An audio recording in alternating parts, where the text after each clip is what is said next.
119. Fungua Biblia Zaburi 119. Notre écriture que nous sommes en train de voir depuis le mois de janvier. Psaume 119. Nous lisons depuis le verset 91 jusqu'au verset 93. C'est d'après tes lois que tout subsiste aujourd'hui, car toutes choses te sont assujetties. Si ta loi n'y fait mes délices, kama ekufanya furaha yangu, juste alors périr dans ma misère. Kufa katika mateso yangu. Je n'oublierai jamais tes ordonnances, car c'est par elles que tu me rends la vie. Genèse chapitre 1er, depuis le 11e verset. On peut lire jusqu'au verset 12. Puis Dieu dit que la terre produise de la verdure, de l'herbe portant de la semence, des arbres fruitiers donnant du fruit selon leur espèce, et ayant en eux leur semence sur la terre. Et cela fit ainsi. La terre produisit de la verdure, de l'herbe portant de la semence selon leur espèce, et des arbres donnant du fruit et ayant en eux leur semence selon leur espèce. Dieu vit que cela était bon. Que Dieu bénisse la lecture de sa parole. Pouvons nous asseoir. Alors, depuis le mois de janvier, nous sommes en train de parler sur les lois de Dieu. Et nous l'avons rappelé, nous ne parlons pas des lois comme si il s'agissait de la législation, comme s'il s'agissait par exemple des lois de Moïse, ou les lois telles que les 10 commandements. Mais nous parlons des lois comme étant des principes généraux qui déterminent les choses dans le monde. Les règles qui font fonctionner l'univers. Les lois comme les principes préétablis par Dieu. Et nous avons vu qu'il y en a beaucoup, et alors beaucoup dans la parole. Et selon que le prophète en a parlé. Nous avons vu et parlé sur la loi des semailles. Nous avons vu la loi des prémices. Il y a aussi la loi des contrastes.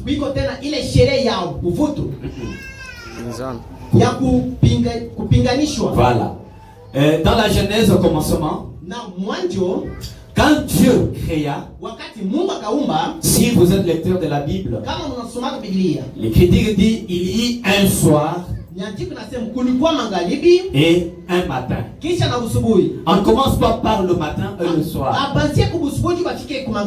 Et le prophète appelle cela la loi des contrastes. C'est ce qui fait que quand le soleil se lève, il y a un temps où la nuit aussi doit venir. Le soleil ne doit pas rester éternellement. Et la nuit aussi ne doit pas rester pour toujours. Alors, il n'est pas de notre devoir d'aller prier, demander au Seigneur. Non, aujourd'hui je ne veux pas que la nuit tombe. Ou je ne veux pas que le soleil se lève aujourd'hui. J'aime seulement qu'il y ait la nuit. C'est des règles que Dieu a déjà préétablies. Amen. Amen. Quand la nuit vient, cela ne signifie pas que la nuit restera éternelle. C'est la loi des contrastes. Quand tu connais de mauvaises choses,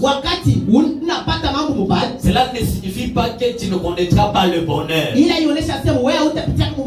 C'est la loi des contrastes. Il ne peut pas dire que toi tu dois rester toujours dans le malheur. La même loi qui fait que tu connaisses le malheur, dans le plan préétabli par Dieu, cette loi obligera au bonheur de venir aussi. Amen. Ce sont des lois préétablies déjà par Dieu. Quel que soit ce que les sorciers ou n'importe qui peut dire, les lois de Dieu tournent comme une roue. Amen. Dieu les a établis ainsi. Donc il n'y a pas une possibilité que toi tu sois toujours dans les bas, sans connaître les hauts. Quand il y a une montagne, il y a une vallée. Quand tu passes par la vallée, sache que la montagne est là. Voyez-vous? Toi tu ne peux pas rester toujours dans la vallée sans connaître la hauteur. C'est impossible. Les lois de Dieu obligent à la nature de travailler comme cela. Alors si toi tu es tombé malade, cela ne signifie pas que tu es tombé malade et c'est fini pour toi. La même loi de contraste qui a fait que la maladie vienne, Dieu par ce loi obligera à la guérison de venir aussi.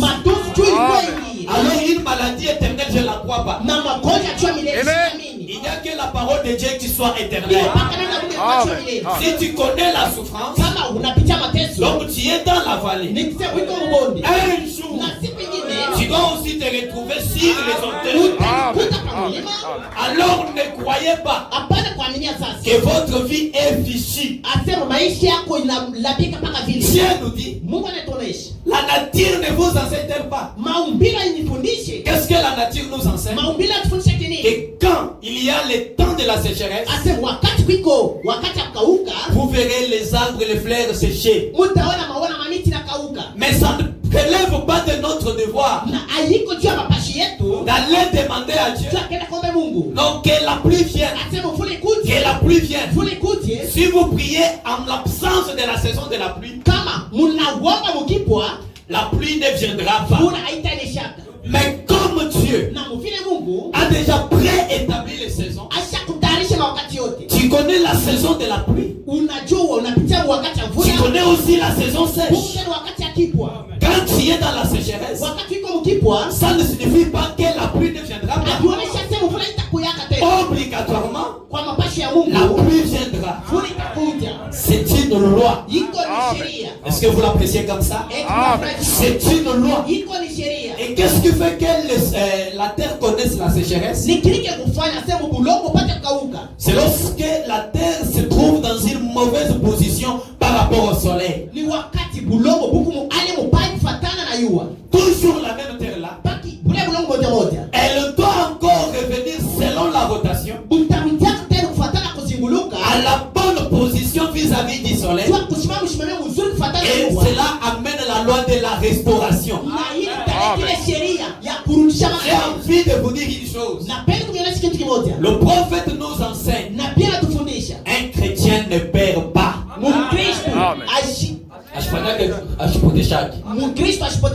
Un chrétien ne fait pas de perte. Un fils de Dieu n'échoue pas.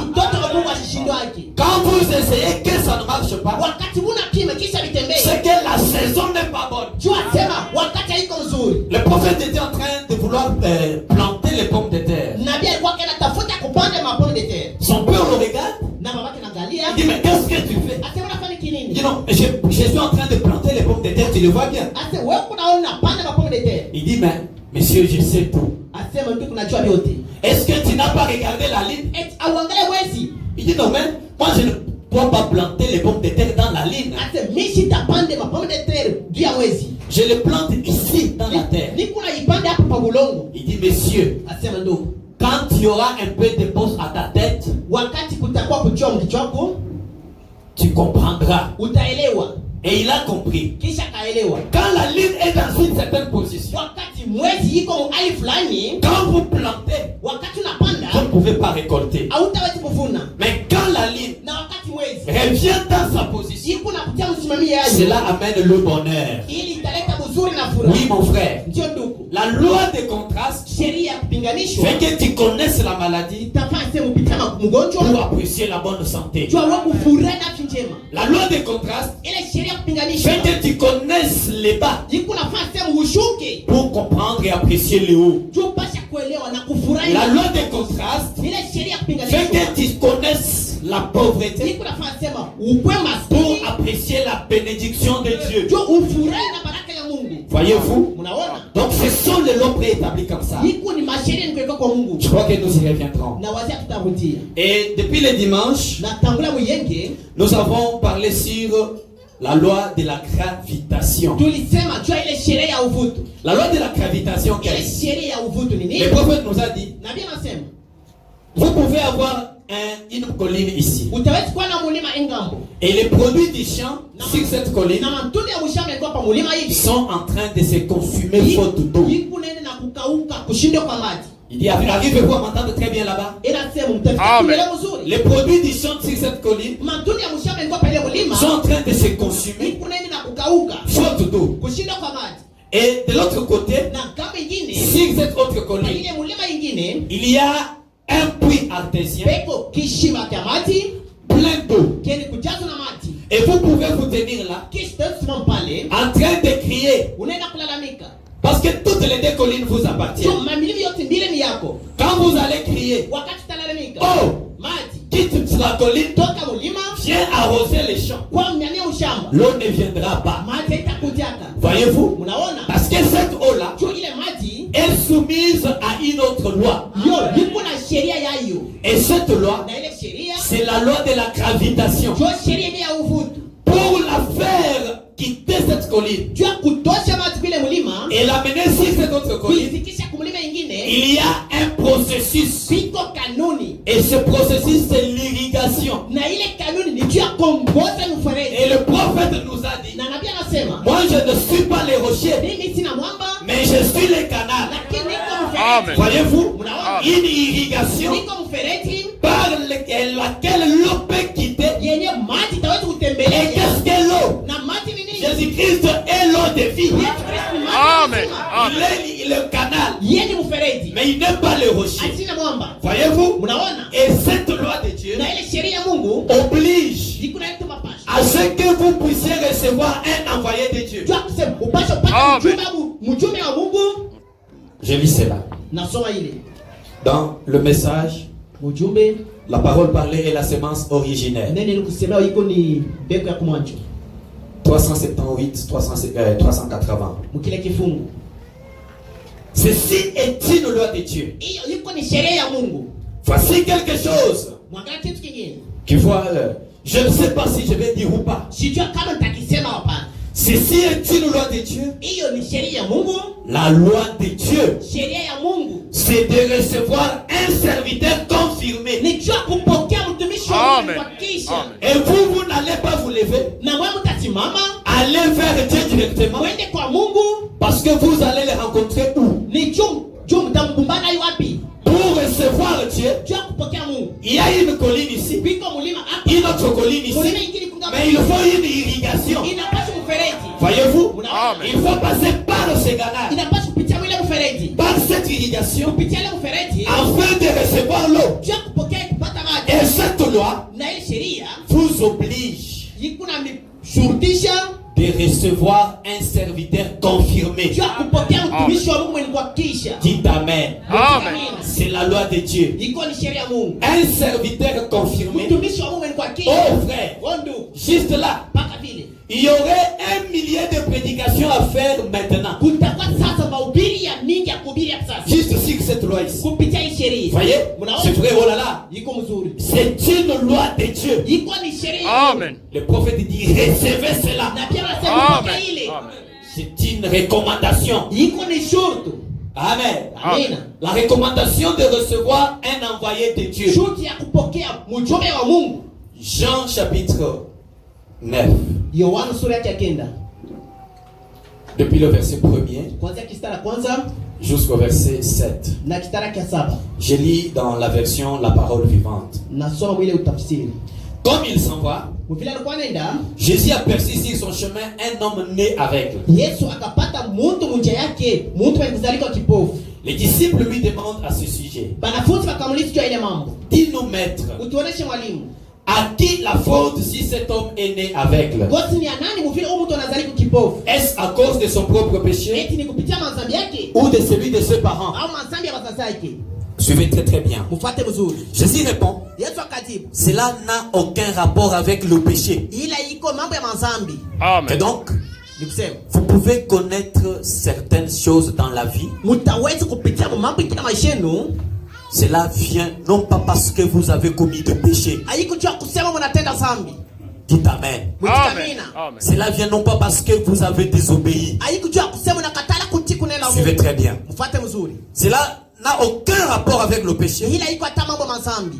ni avec le sien, Atatu yangu, atatu atatu yake, yake, ni avec celui de ses parents. atatu ya mazambi ya wazazi yake. C'est uniquement Iko paka pour qu'en lui, jua kusema ndani yake tous puissent voir ce que Dieu est capable de faire. wote bapashi kuone kile Mungu akuna uwezo ya kufanya. Dieu permet une certaine situation. Mungu anaruhusia mambo ingine. Il te place dans cette situation Anakupatia wale mambo parce qu'il est capable ni juu eko na uwezo de prouver à tout le monde jua kuonesha watu wote ce qu'il est en mesure de faire. kile Amen. Amen. Et ramasser un vaurien jua kulokota mtu wa chini et de le faire monter kisha kumnyanyula et le faire asseoir avec des grands. kumwikarisha sasa Amen. na watu wakuu. Les grands de son peuple. Amen. Amen. Amen. Le verset 9, le verset 4. Kile kistara yine Il nous faut accomplir les œuvres de celui qui m'a envoyé inapasha kutimiza matendo ya ule mwenye kunituma tant qu'il fait jour. wakati kiko yua La nuit s'approche kusiko iko na karibia où plus personne ne pourra travailler. ile nye bantu watatumika Aussi longtemps que je suis encore dans le monde, wakati nikingali pa ulimwengu je suis la lumière du monde. niko nuru ya ulimwengu. Après avoir dit cela, Na kisha kusema ile écoutez là où il y a mon problème. ufuate pale penye kwa mambo yangu. Jésus crache sur par terre Yesu akatemea mate yake chini et avec sa salive, kupitia mati yake il fait un peu debout akafanya matope qu'il applique sur les yeux de l'aveugle. ila akapakala pa mecha ya kipofu. Verset 7. Kistari ya 7. Puis il lui dit, Kisha akaonesha kipofu, va wende te laver au réservoir de Siloé. ulisafishe mkiziba cha Siloe. Le mot Siloé veut dire Ile musemo Siloe kunaonesha envoyé de Dieu. mjumbe wa Mungu. Amen. Voyez-vous? Amen. Naona Amen. Pour que l'eau quitte ici, kwa kusema maji toke huku il faut un canal. inapasha mfereji. Et pourquoi aller à Siloé? Je ni kwenda Siloe. Qui est Siloé? Siloe ni nani? Un envoyé de Dieu. Mjumbe wa Mungu. Amen. Est-ce que c'est moi qui ai dit ça? Eti ni mimi mwenye kusema. Est-ce que c'est moi qui ai dit ça? Ni mimi mwenye kusema. C'est la Bible. Ni Biblia. Amen. Comme c'est la Bible, Na mfili Biblia. vous devez ponctuer d'un amen. Inapasha Amen. Puis il lui dit, kisha kamonesha. va Wendi. maintenant te laver au réservoir de Siloé. Ulisafishe mkiziba cha Siloe. Le mot Siloé veut Ile dire musemo Siloe inaonesha. envoyé de Dieu. Mjumbe. Amen. Écoutez, Amen. Mfano. l'aveugle soit se laver Kipofu kinaenda kulisafisha et à son retour, na mkurudia kwake il voit clair. mechi yake Amen. Pour voir clair, kuona mzuri il faut faire quoi? inapasha kinini Aller à Siloé. kwenda kusilowe. Amen. Voyez-vous? Mnaona C'est la loi de la gravitation. kwa ni sheria ya uvuvi. Amen. Si tu ne pars pas vers Siloé, Kama wende kusilowe tu ne verras pas clair. utaonaka mzuri. C'est pourquoi la Bible Joko maana Biblia reste encore cachée pour plusieurs. inabakia yeni kwa mu Amen. yeni kufutika kwa watu wa mingi. Pourquoi? Jua nini? Parce qu'ils ne connaissent pas Siloé. Juu abatambua silowe. Dans Apocalypse chapitre 10, Mfunuo sura ya 10. l'Écriture dit, Nyandika nasema j'ai vu un autre ange puissant. naona malaika mwingine wa uwezo. Amen. Amina. Ange puissant. Malaika wa uwezo. Au verset 7. Mkistari ya 7. Parce qu'au milieu ici, Jua pa katikati on décrit les caractères de cet ange qui descend. bena onesha matari ya ule malaika kuna shuka. Maintenant, ici au verset 7, Na mkistari ya 7 il y a qui? kwiko nani? Le septième Kwiko messager. Qui est-il? Il est exactement le même que celui d'Apocalypse 3:14. Est-ce que nous sommes ensemble? Écoutez très bien. Maintenant au verset 8. La voix dit à Jean. Jean ici, il représente les saints. Et souvenez-vous, qu'est-ce qui a fait que Jean puisse arrêter de pleurer? C'est lorsqu'il a vu un agneau à 7 cornes. Un agneau comme immolé. Et quand Jean le voit, il doit arrêter de pleurer. Amen. Maintenant, si toi tu es faible, ici la Bible nous dit, j'ai vu un autre ange puissant. Amen. Et cet ange puissant, donc il descend avec la puissance. Amen. Amen. Et quand il descend avec la puissance, à cause de sa puissance, toi maintenant, tu dois arrêter de pleurer. Toi maintenant, ta faiblesse doit finir.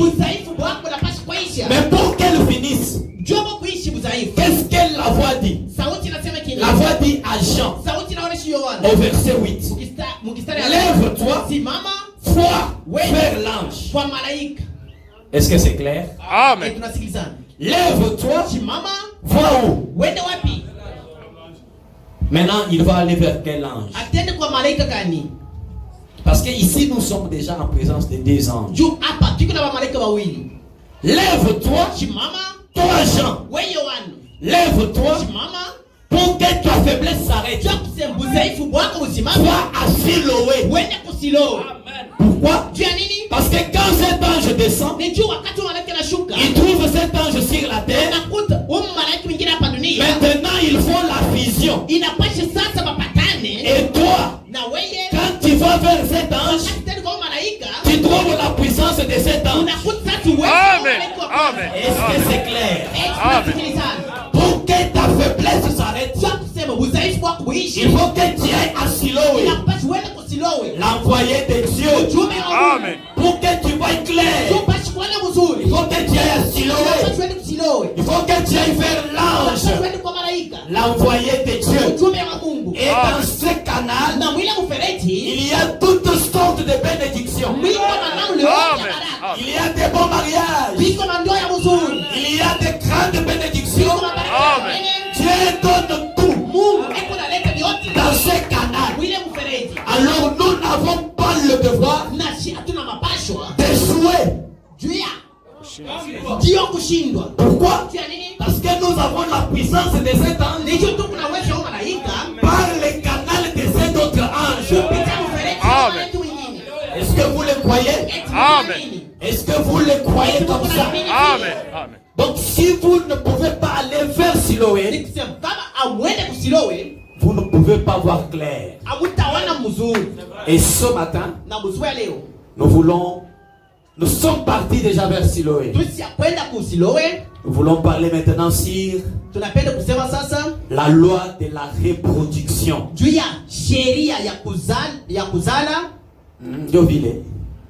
La loi de la reproduction. Voilà. C'est ce que nous allons parler ce matin. Écoutez maintenant très très bien. Parce que ce sont des vérités qui sont cachées dans la Bible. Il nous faut aller voir l'ange. Il nous faut aller vers l'envoyé de Dieu. Il nous faut aller à Siloé pour voir clair. Si toi tu ne pars pas à Siloé, est-ce que tu verras clair? Amen. Amen. Dans le message exposé de cet âge de l'église, bon, je lis la version électronique ici. Je prends à la page 163 et 164, je lis juste au milieu là, pour commencer notre introduction de la journée. Le prophète dit: un soir, Alors que je cherchais le Seigneur, le Saint-Esprit me dit de prendre ma plume et d'écrire. Comme je saisissais ma plume pour écrire, son esprit me donna un message pour l'église. Ça, c'est un message pour l'église. Écoutez très bien. Je vais vous l'apporter. Est-ce que vous êtes prêts à le recevoir? Amen. Amen. Amen. Amen. Il a trait à la parole. Voilà, il a élégué un neno. Je vais vous l'apporter. Il a trait à la parole et à l'épouse. Voici ce que j'essaye de vous dire. La loi de la reproduction veut que chaque espèce ou chaque semence se reproduise selon son espèce. D'après Genèse 1:11. Puis Dieu dit,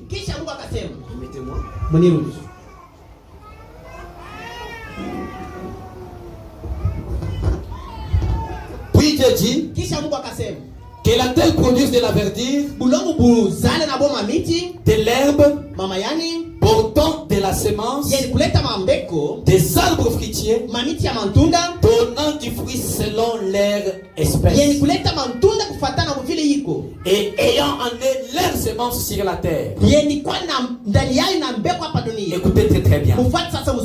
Et cela fit ainsi. Qu'est-ce qui est arrivé? Chaque semence se reproduisit selon son espèce. La sorte de vie qui était dans la semence est apparue dans une plante. Voilà. Vous nous supporterez. J'aime toujours prêcher avec des exemples comme ça. Vous voyez? Oh là là. Quand vous avez une plante qui est plantée ici, ça c'est la terre. Cette plante, elle ne doit reproduire que la semence qui est là-dedans. C'est ce que Jésus avait dit dans Jean chapitre 20. Il faut que le grain de blé qui est tombé en terre puisse périr et produire des fruits. L'objectif c'est quoi? La même semence qui est en terre, au temps de la maturation, on doit voir exactement la même semence ici, mais au pluriel. Amen. Amen. Maintenant suivons la parole. Le prophète dit, un jour pendant que je cherchais le Seigneur, une voix m'a dit, prends ta plume et écris. Quand il a pris la plume, il ne savait pas ce qu'il allait écrire. Et quand il s'est bien écrit, il écrit Genèse 1:11. Que chaque semence se reproduise selon son espèce. Je suis en train de courir derrière les temps. Écoutez très bien. La sorte de la semence, la sorte de la semence qui a fait naître l'église paraîtra et sera semblable à la semence originelle. Si cette semence c'est l'orange, à la maturation vous verrez des oranges. Et c'est une loi de Dieu. Est-ce que nous sommes ensemble? Amen. Amen. Et le prophète dit, dans ce dernier jour, la véritable église épouse la sémence de Christ viendra à la pierre de fête et elle sera la super église. Amen. Une super race. Amen. Alors qu'elle s'approchera de lui, Les membres de l'épouse seront semblables à lui. Avec à qui? À Christ lui-même. Les membres de l'épouse seront semblables à lui. On peut être exactement à son image. Amen. Et ceux en envie d'être unis à lui. Ils seront un. Ils seront la manifestation même de la parole du Dieu vivant. Les dénominations ne peuvent pas produire ceci. Je saute. Dans le message, toujours exposé, le prophète dit, je ne sais pas que nous devons attirer votre attention. Il dit le premier fils, Adam, était la parole semence parlée de Dieu. Parce que Dieu dit que chaque semence reproduit selon son espèce. Avant de continuer avec cette écriture, rentrons dans Genèse. Genèse 1:24. Écoutez très bien. Dieu dit que la terre produise des animaux vivants selon leur espèce. Donc, chaque éléphant devrait produire un éléphant et continuer comme ça jusqu'à beaucoup de générations. Chaque bétail, tous les reptiles et des animaux terrestres selon leur espèce. Et cela fit ainsi. Écoutez très bien. Genèse 1:25. Dieu fit les animaux de la terre. Fit des animaux de la terre selon leur espèce. Les bétails selon son espèce. Et tous les reptiles de la terre selon leur espèce. Dieu vit que cela était bon. Mais pendant ce temps, l'homme, on nous dit pas son espèce à lui. Écoutez très bien. Est-ce que nous sommes ensemble? Amen. Les animaux devraient se reproduire selon leur espèce. Les oiseaux selon leur espèce. Et donc si toi tu es un faucon, vous ne pouvez pas vous croiser avec un aigle. Parce que la loi interdit. Est-ce que nous sommes ensemble? Un cochon ne peut pas se croiser avec un bœuf. La loi interdit ça. 27. Écoutez maintenant. Parce que Dieu a fait chaque animal, chaque bétail, tous les reptiles, chacun selon son espèce. Est-ce que nous sommes ensemble? Et quelle est donc l'espèce de l'homme? Amen. Quelle est l'espèce de l'homme? 27. Dieu créa l'homme à son image. Il le créa à l'image de Dieu. Il créa l'homme et la femme. Amen. Et donc, quand Dieu a créé l'homme, c'est selon l'espèce de Dieu. L'homme devrait se reproduire selon l'espèce de Dieu. Amen. Est-ce que nous sommes ensemble? Amen. Il le bénit et leur dit, soyez féconds, multipliez, remplissez la terre et l'assujettissez et dominez sur le poisson de la mer, sur les oiseaux du ciel et sur tout animal qui se met sur la terre. Dieu en créant l'homme, il a créé selon son espèce à lui. Est-ce que l'église nous sommes ensemble? Amen. Il a créé selon son espèce à lui. Et cet homme créé par Dieu, il avait la domination sur toutes les autres espèces. En d'autres termes, l'homme était le chef de toutes les autres espèces. Et il n'avait pour chef que Dieu lui-même. Et toutes les caractéristiques de Dieu se trouvaient dans cet homme. Donc, quand on regardait l'homme créé par Dieu, on devrait voir Dieu.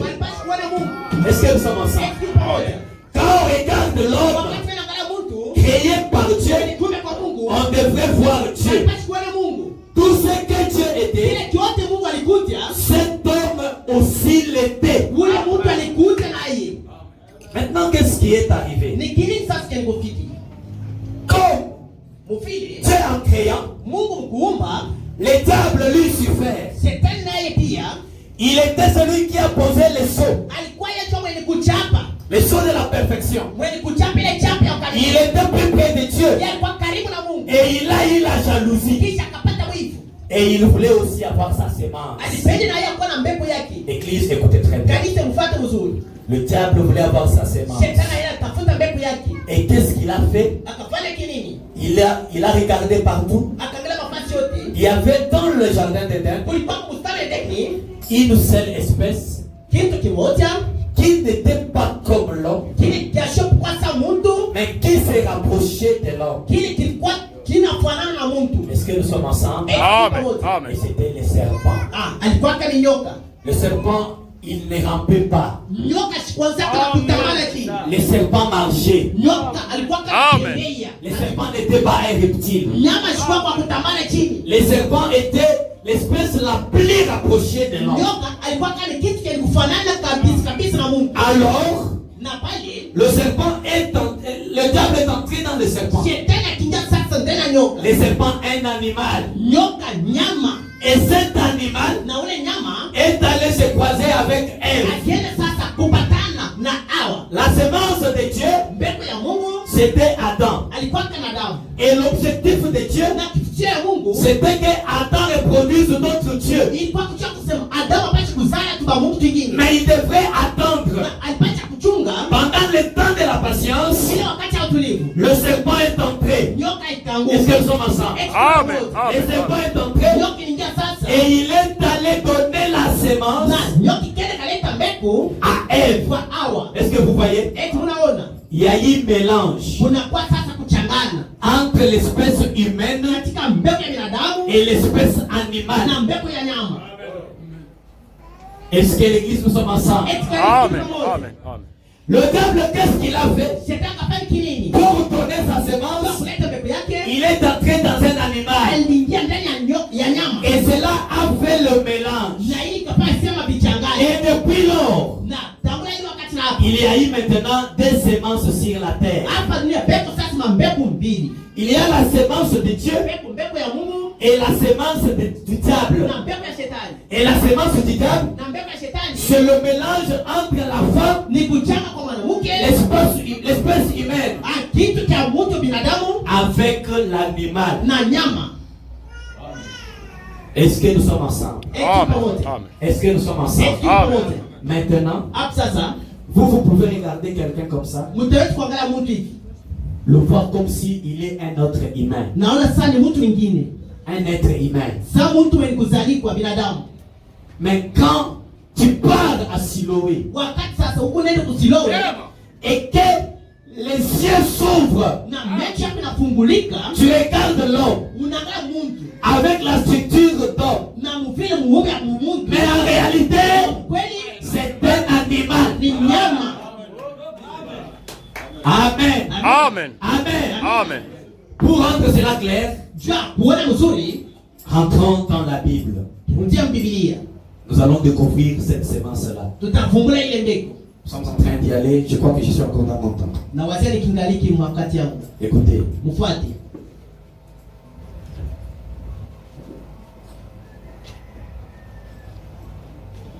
Genèse, chapitre 3, le verset 15. Écoutez.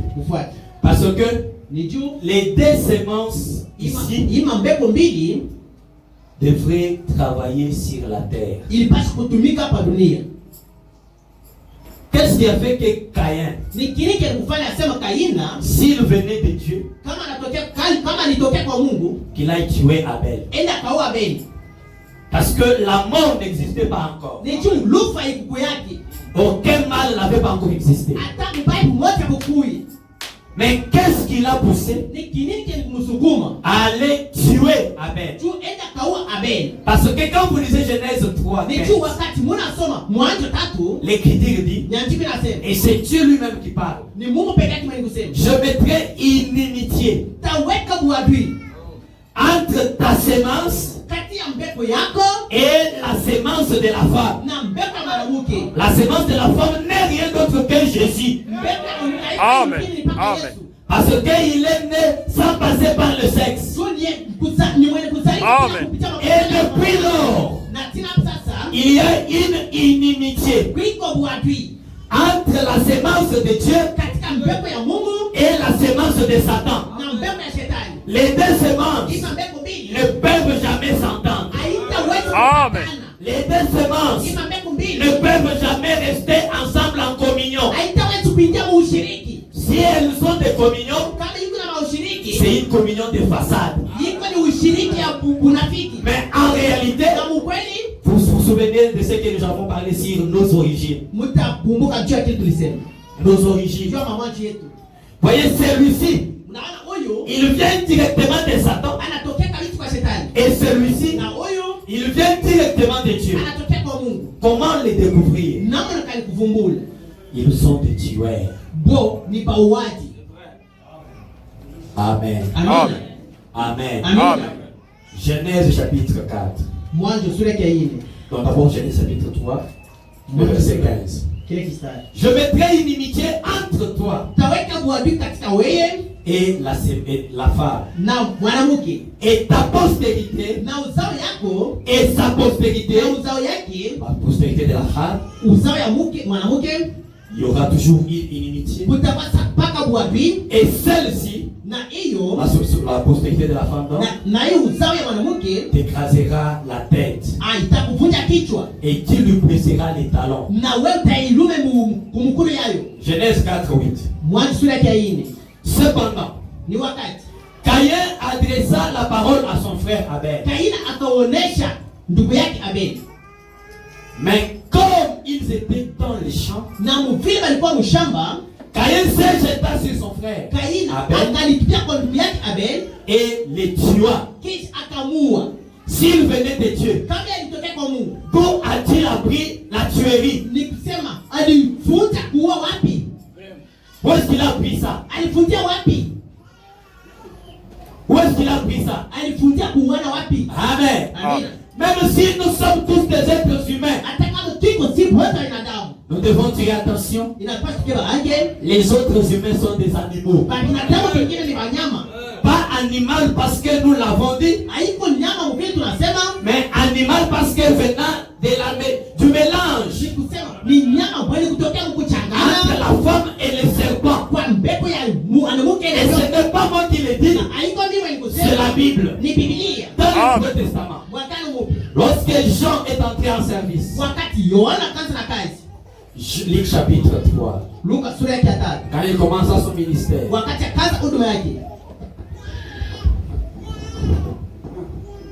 au verset 7,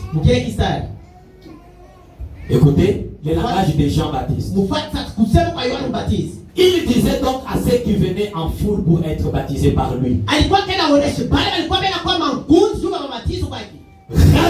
de vipères.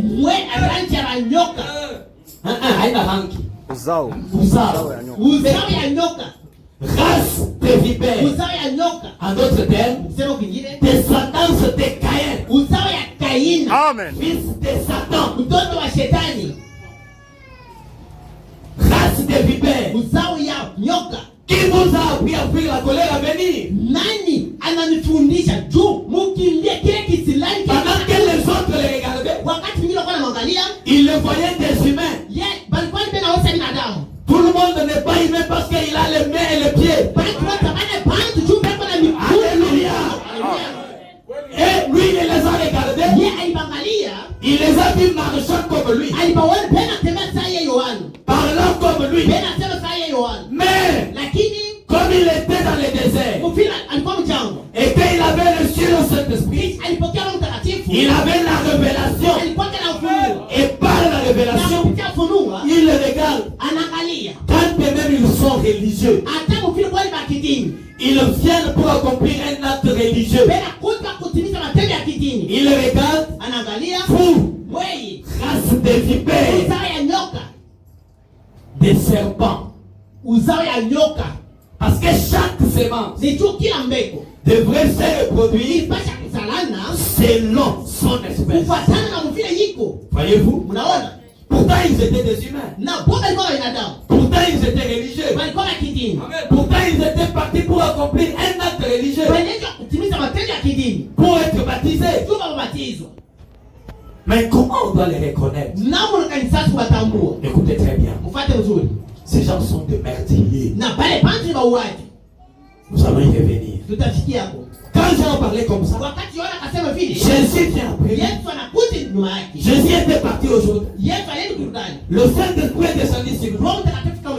Jésus avait la connaissance de la parole et la révélation.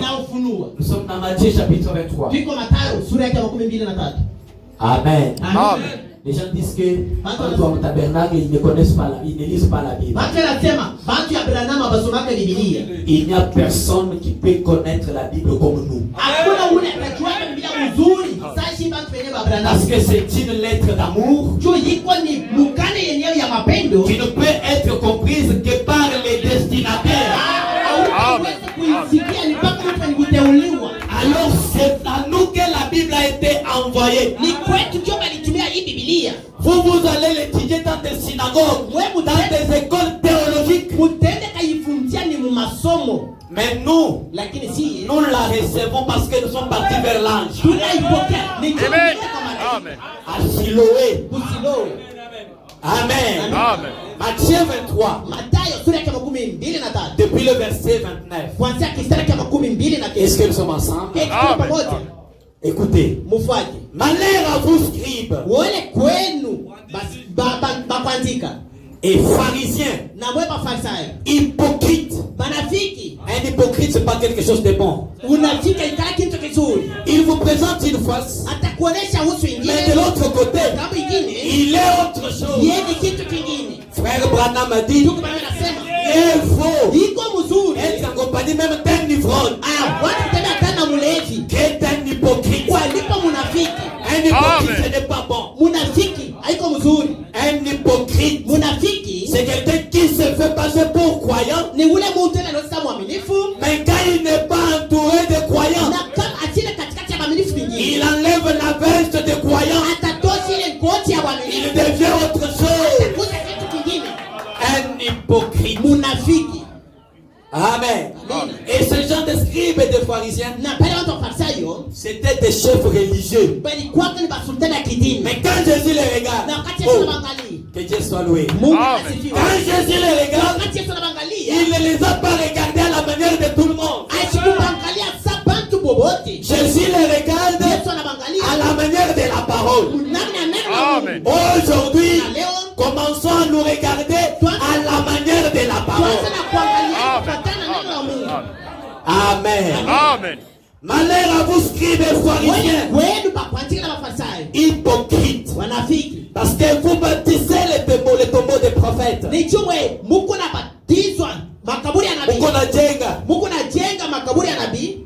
Et orné de sépulcres de justes.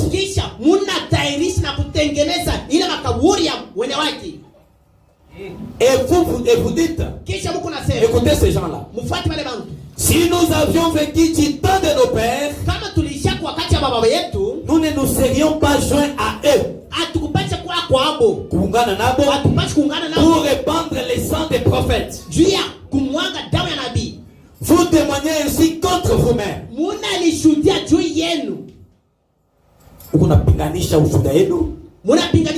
Parce que vous êtes les fils de ceux qui ont tué les prophètes. Qui a les prophètes qui a commencé à tuer dans la Bible? Caïn. D'où est-ce qu'il est venu? Du serpent, un animal. Amen. Est-ce que nous sommes ensemble? Amen. Amen. Amen. Est-ce que quelqu'un me comprend très bien? Comblez donc la mesure de vos pères. Achevez.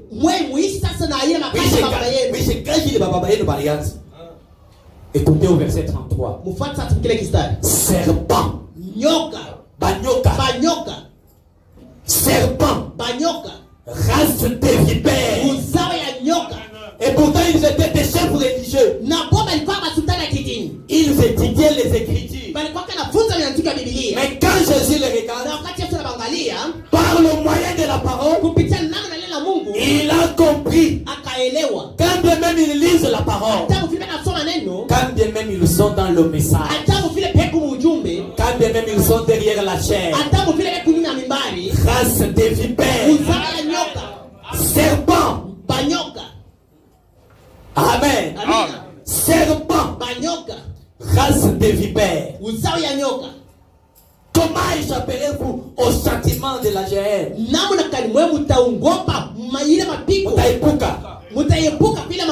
C'est pourquoi, voici, je vous envoie des prophètes, des sages et des scribes. Vous tuerez et crucifierez les uns. Voyez les caractéristiques.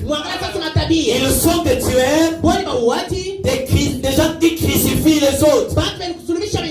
Vous battrez des verges les autres. Voyez comment ils sont? Des persécuteurs. Vous battrez des verges des autres dans vos synagogues. Et vous les persécuterez de ville en ville. Voilà. Les fils de Dieu, les fils, depuis Genèse, et les fils des serpents, des animaux, ils sont en inimitié. Ils sont méchants. Les fils de Caïn, ce sont des gens qui persécutent les autres. Parce que l'écriture, c'est la loi de Dieu. Que chaque semence se reproduise selon son espèce. Comment reconnaître-nous cette semence? La Bible dit, il tue, il persécute. Vous voyez? Maintenant toi, tu dis que moi je n'ai jamais tué.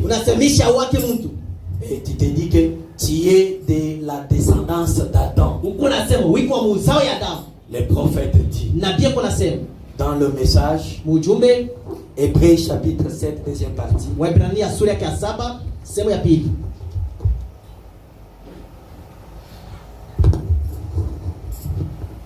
349 paragraphes. Et vous qui avez un tempérament colérique, carnassier, qui avait toujours la bouche ouverte contre quelqu'un, qui n'arrivait pas à supporter, et des choses comme ça, faites attention. Vous êtes coupable. Si vous dites un mot contre votre frère qui ne soit pas bien, un frère qui a toujours des paroles blessantes, une sœur qui lorsqu'elle vous parle, vous avez envie de pleurer. Vous êtes de quelle semence? Quelles sont vos origines? Tu viens d'où? Qui est ton père? Le prophète dit, si vous dites un mot contre votre frère qui ne soit pas bien, pas juste, si vous allez partout pour démolir, un chrétien ne démolit pas, un chrétien construit. Amen. Un chrétien ne se parle pas, un chrétien c'est un rassembleur. Amen. Amen. Si vous allez partout pour démolir, mon prophète dit, il n'est pas nécessaire de planter un couteau dans le dos d'un homme pour le tuer. Mais pour Caïn, c'était visible. Il a pris un couteau physique, matériel. Il a tué son frère. Voyez-vous, parce que de la descendance de Caïn, de la descendance du diable, l'ancien serpent. Le prophète dit, il n'est pas nécessaire de planter un couteau dans le dos d'un homme pour le tuer. Vous pouvez le tuer en détruisant sa réputation, en tuant son influence. Mais combien de tueurs avons-nous? Et vous venez d'où? Quelle est votre origine? Parce que la loi de Dieu, la loi de la reproduction, voudrait que chaque semence se reproduise selon son espèce. Écoutez, d'où est-ce que les mauvaises réponses sont venues? De Caïn. Après avoir tué son frère, Dieu dans son amour, il descend. Il lui demande, Caïn, où est ton frère? Écoutez sa réponse. Suis-je son gardien? Ça vient de cette réponse. Et il répond comme ça à qui? À son créateur. Oh mes chers frères, tout cela pour prouver que ça venait du diable. Ça vient du serpent ancien. C'est la loi de la reproduction des hommes animaux. Nous allons y arriver encore. Le prophète continue, il dit, parlez de manière négative de votre pasteur. Ici, dire du mal de lui, c'est comme si vous lui aviez tiré dessus. En disant à son sujet quelque chose qui n'est pas bien. C'est le prophète qui parle. C'est comme si on avait pas bunduki, allez, au bêtisier. Alors cela tuera son influence auprès des gens. Et tout. Et vous êtes coupable de cela. Fabana dit, c'est ce que Jésus a dit. Est-ce que les enfants de Dieu sont là? Applaudissons le Seigneur. D'où venez-vous? Alors, on les voit. À les voir, on peut penser qu'ils sont humains. Parce qu'ils se ressemblent à nous. Mais si nous les regardons selon Dieu, selon sa parole, ce ne sont pas des humains. Ce sont des animaux. Est-ce que c'est la parole? Amen. Amen. Amen. C'est de la sémence du serpent. La descendance de Caïn. Matthieu chapitre 12. Le verset 30 jusqu'à 34. Celui qui n'est pas avec moi est contre moi. Celui qui n'assemble pas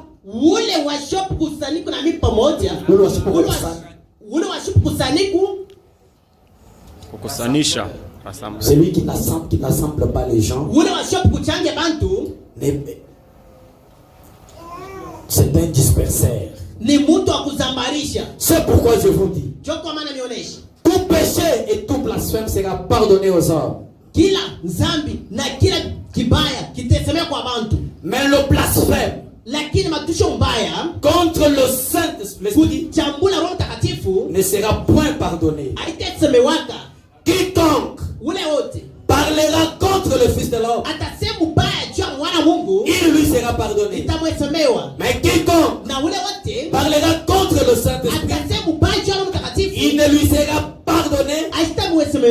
ni dans ce siècle, ni dans le siècle à venir. Mon objectif c'est quoi? Nous sommes en train de découvrir qui sont ces gens avant que nous puissions décoller. Parce que je suis en train de placer les missing. Quand vous parlez à mal contre Jésus, il vous sera pardonné. Mais quand Jésus enverra son prophète, et que lui-même Jésus entrera dans cet homme pour manifester les signes du Fils de l'homme, parler à mal contre cet homme, ça ne vous sera pas pardonné. Mais qui est-ce qui va parler à mal? Ce n'est pas la sémence de Dieu. Amen. Écoutez, où vous dites que l'arbre est bon et que son fruit est bon, ou vous dites que l'arbre plutôt est mauvais et que son fruit est mauvais, car on connaît l'arbre par les fruits. Race de vipères, des religieux, des gens qui accomplissent des actes religieux. Amen. Mais pour Dieu, ils ne viennent pas de Dieu. Ils viennent du serpent. Race de vipères, comment pourriez-vous dire de bonnes choses, méchants que vous êtes? Comment ils sont ces gens?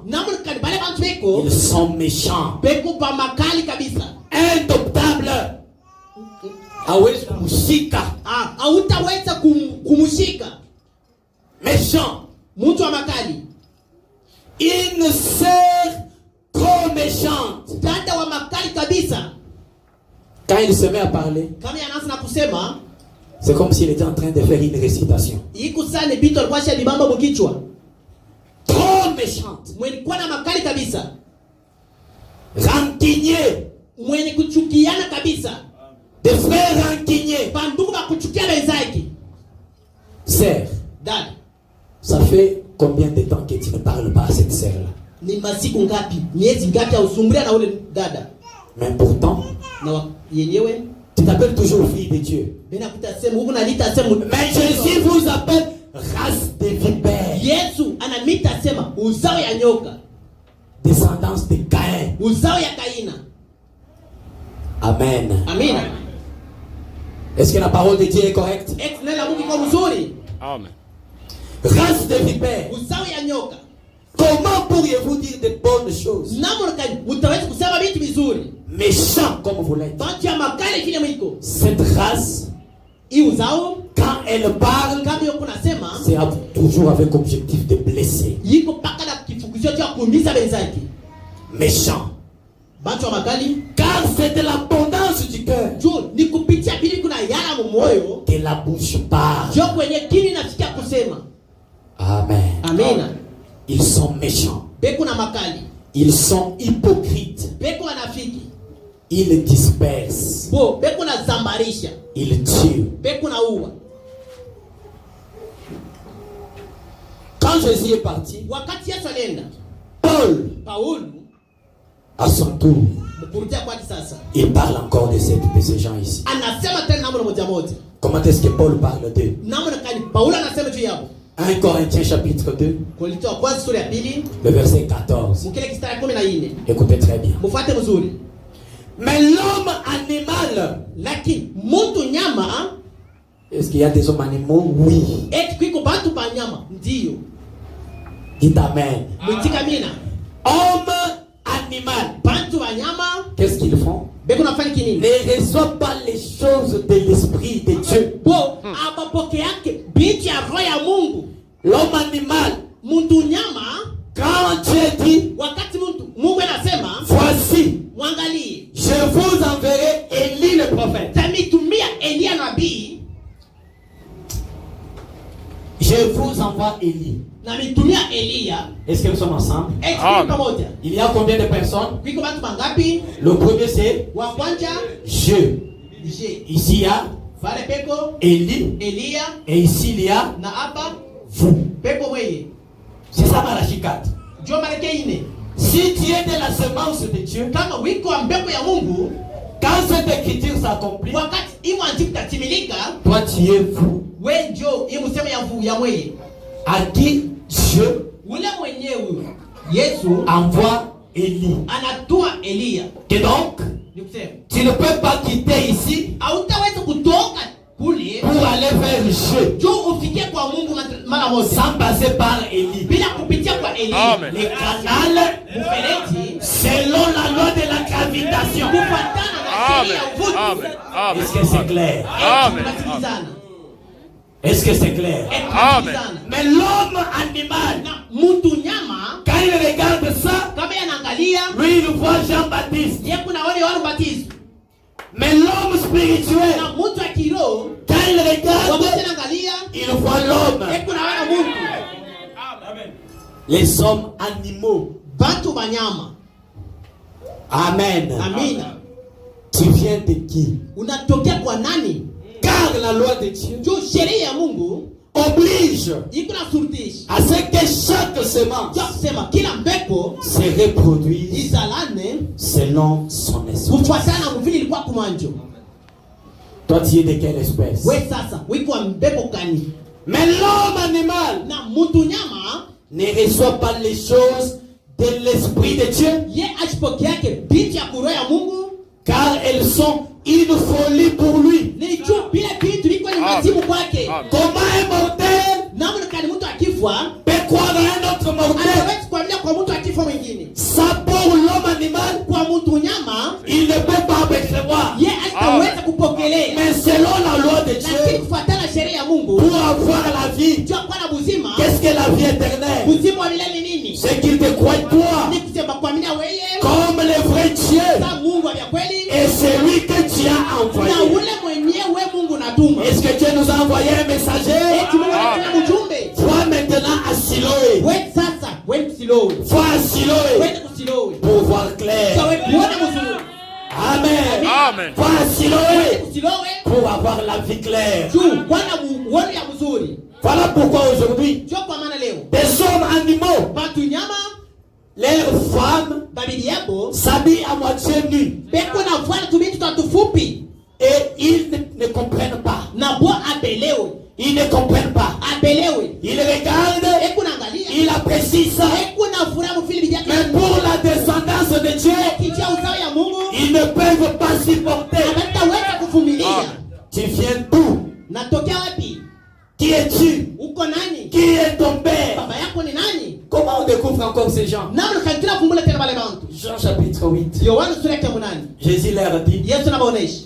vous parlez comme votre père. Mungu anasema sasa baba yenu. Il a été meurtrier dès le commencement. Alikuwaka muuaji tangu la kumwanjo. Voyez-vous? Mnaona? Et quand il parle, Na wakati alikuwa anasema il ne dit pas la vérité. asiseme ukweli. Parce que la vérité n'est pas en lui. Ni juu ukweli ile ndani yake. Quand il dit le mensonge, Kama anasema bongo, c'est du plus profond de son cœur. yeye ni kutoka upande wa moyo Parce wake. que c'est tout ce qu'il y a en Ni lui. juu yeye ni kwa moyo yake. On le découvre par les mensonges Bena mavumbulu kupitia mambo ya bongo. des hommes animaux. Bantu nyama. Amen. Amina. Amen. Est-ce que la parole de Dieu est claire? Neno la Mungu iko mzuri. Est-ce que la parole est claire? Neno la Mungu iko peupe. Toi, tu viens d'où? Wewe unatokea wapi? L'homme animal ne reçoit pas les choses Mtu nyama asipokea kabintu de l'Esprit de Dieu, ya kutokea kwa roho ya Mungu. car elles sont une folie pour lui. Jo bila binti ni kutokea kwa Mungu ni mazimu kwake. Frère, Ndo. la semaine qui vient de se passer ici, Hicho minatoka kuisha j'ai été pris dans un véhicule par un chauffeur. bali nibeba kwa shoferi mwingine. Il me dit, il dit quoi? Anasema kinini? S'il y a quelque chose là où Dieu a commis l'erreur, Kama kwiko pafasi yenyewe Mungu alitenda ngosa c'est d'avoir créé la mort. ni juu ya yeye kuumba lufu. Je lui ai dit, regardez. Mimi namwangalia. J'ai dit, mais Mimi la nasema mort c'est pas si mauvais. lufu na yeye ina mubaya. Il dit, ah, on a dit, oui. Il m'a dit comme ça en criant. Hauna na akili. J'ai dit, mais aussi longtemps que nous sommes dans ce corps, Mimi nasema wakati tukingali mimi mwili ça s'appelle la maison de pestiférés. yiko ni nyumba ya pestifere, Nyumba ya mateso. nyumba ya mateso. Ici nous avons des douleurs, Hapo tuko na maumivu, nous avons des déceptions. tuko na mauzuni. C'est comme une maison, un Lazare. Mais il nous faut quitter ce corps pour entrer dans un corps meilleur. Et il m'a trouvé fou. C'est quoi? Un homme animal. Ce que nous croyons, c'est de la folie pour eux. Ils ne peuvent pas les supporter. Un homme animal. Est-ce que toi aussi tu es de l'animal? Est-ce que tu es de l'animal? Car elles sont une folie pour lui. Et il ne peut les connaître. Parce que c'est spirituellement qu'on en juge. Alors mes chers frères, depuis longtemps, les spécialistes de la Bible ont établi des lignées d'hommes sur la terre. Il y a une lignée sainte. Adam, après qu'on ait tué Abel, Adam a fait un autre enfant du nom de Seth. Et dans Genèse chapitre 5, quand sa femme Ève a donné naissance à Seth, Adam a dit, j'ai eu un enfant à ma ressemblance. Voyez-vous? Il n'a pas dit que Caïn était à sa ressemblance. Et pourquoi n'a-t-il pas dit aussi que Abel était à sa ressemblance? Voilà le secret qui était caché dans la Bible. Il faut aller à Siloé pour avoir clair. Amen. Quand on parle à Siloé, Siloé nous dit parce que quand il a eu Abel, ce n'était pas par la volonté de Dieu, c'était par la convoitise de la chair. Parce que sa femme, après avoir goûté les fruits, elle est venue vers lui et lui a présenté le fruit. Ce n'est qu'après que Dieu les a autorisés, c'est alors qu'ils ont eu Seth à sa ressemblance. Amen. Et la Bible dit, c'est à partir de là qu'on a commencé à invoquer le nom de l'Éternel. Amen. Voyez-vous, pour invoquer le nom de l'Éternel, il faut être de la lignée sainte. Amen. Mais vous allez l'invoquer où? Parce que Caïn aussi, il a adoré le Seigneur. Adorer, ça ne suffit pas. Mais est-ce que vous avez la révélation de votre adoration? D'où venez-vous? Si vous venez de Seth, chaque fois que la lumière se déplace, vous allez vous déplacer aussi. Quand la lumière se déplace, tu te déplaces aussi. Un fils de Dieu se déplace quand la parole se déplace. Amen. Est-ce que dans votre synagogue,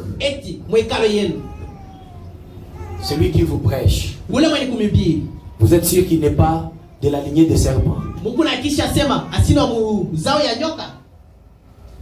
Parce que depuis lors, il y a deux lignées sur la terre. Il y a la lignée de Seth et la lignée d'Adam.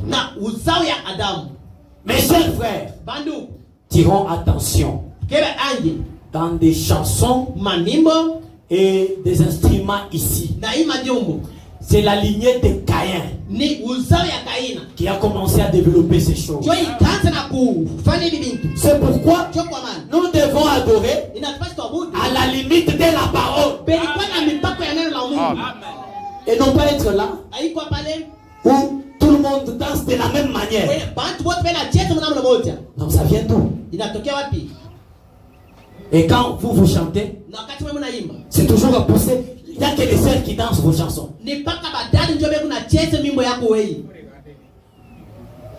Permettez-moi, je ne suis pas contre les chantes. Quand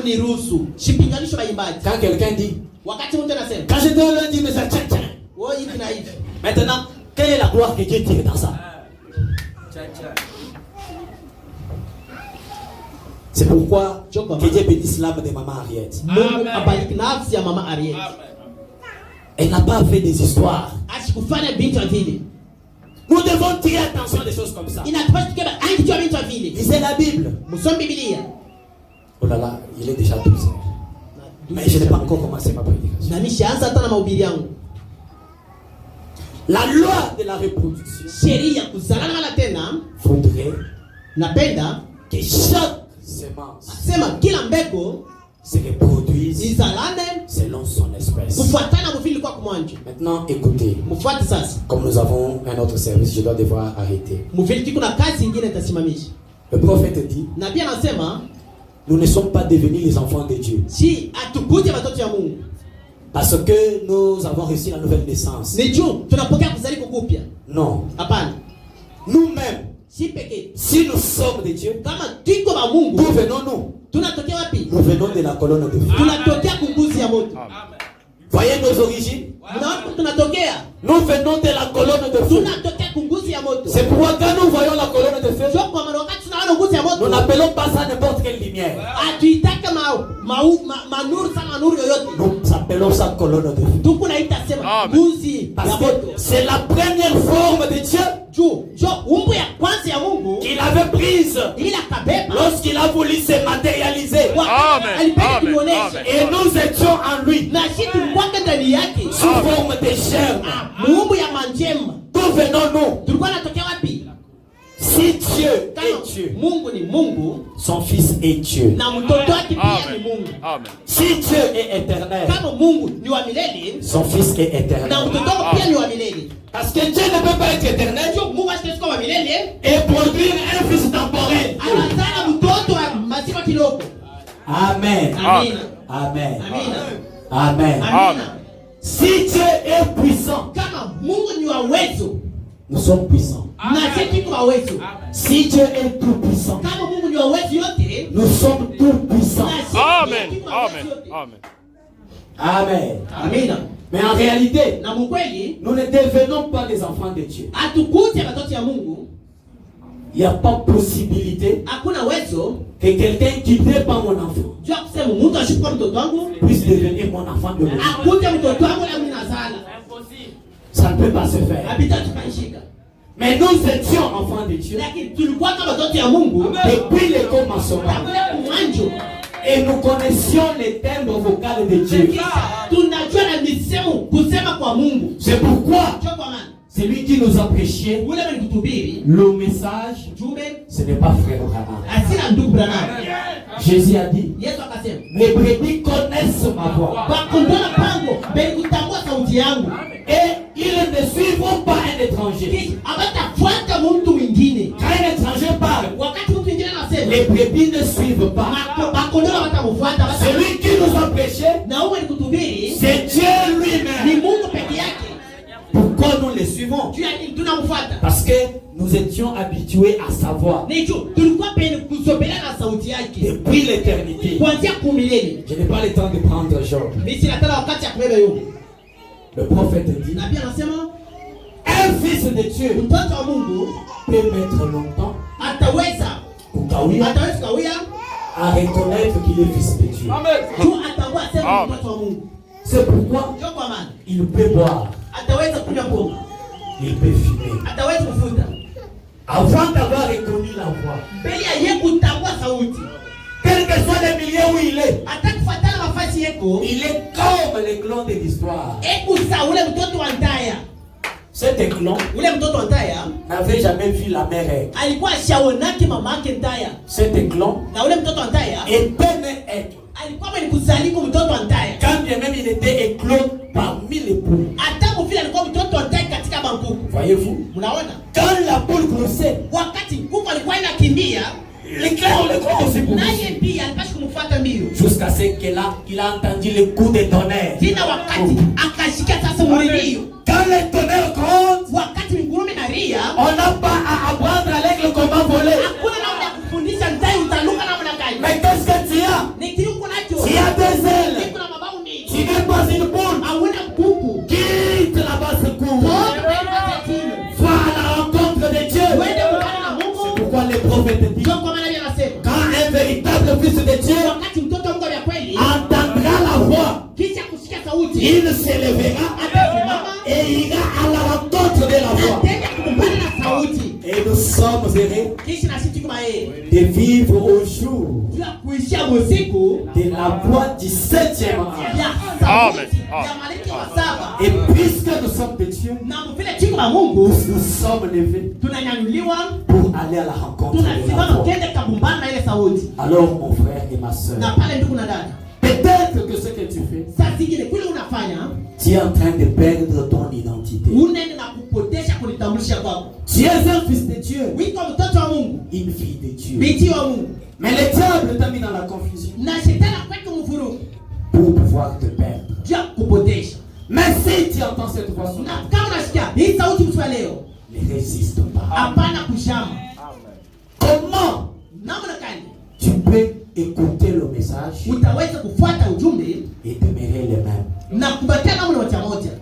Nous n'avons plus le temps que toi tu nous dises que tu es chrétien ou chrétienne. Hatuna wakati wetu reishi huku Mkristo mwanaume mwanamke. Fais simplement la parole Wewe kisha pata neno la Mungu et nous allons nous identifier en toi. na si peke yake yetu tutalitambulisha kwako. Un chrétien aujourd'hui, il est chrétien. Mkristo leo Mkristo, Demain, il n'est pas chrétien. kesho asina Mkristo. Aujourd'hui, il est sauvé. Leo unaokolewa, Demain, il ne sait pas s'il est encore où. kesho asijue kama nimeokolewa asina mwenye. Si tu es un véritable clone, Kama wiko mtoto antayo ya tu kweli, dois reconnaître la voix. inapaswa kutambua ile sauti. Quelles sont tes origines? Unatokea wapi? Tu viens de Dieu Unatokea kwa Mungu ou alors tu viens du serpent, au unatokea kwa nyoka, le diable? shetani? Que le Seigneur vous bénisse pour cela. Bwana anibariki kwa siku hii. Nous allons continuer avec les enseignements. Tuendelee na mafundisho Alors, on doit incliner nos têtes. na tutakujelisha vichwa. Lorsque les